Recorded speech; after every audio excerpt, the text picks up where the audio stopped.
Yeah, like so I look up to those guys for that because like that on the mental side is huge. Yeah. Like that's just as hard as getting there. Yeah, Is like for sure. letting it go and still competing. Well, yeah, I mean, Right. we have buddies. Like I have a lot of buddies back in Houston who are like, who were A-list players, 10 years ago. Yeah.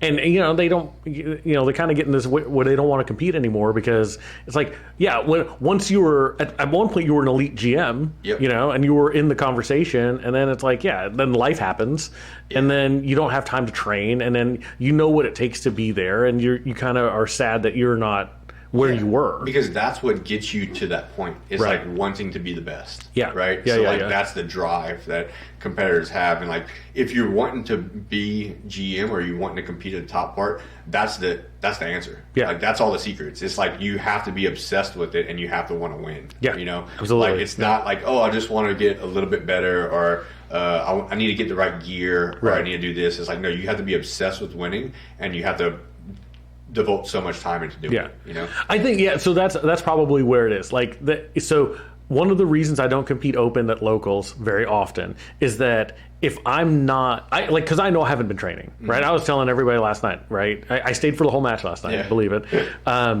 And I was telling people that I haven't trained in I don't know how long time, right?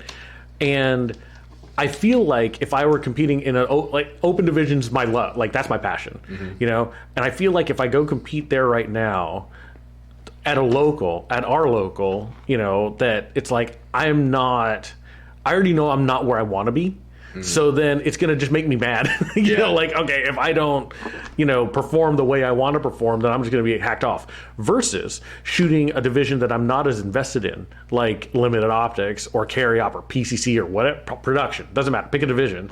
I can go there and I'm not invested and I can just go have fun and go shoot. And, and if I don't go into my whole mental routine and the whole thing and have to ignore everybody and focus and all of that stuff, I don't care because I really don't care about the result anyway. Right. You know what I mean? Yeah, so that'd be a good way to like kind of change it up to where you don't feel like you have to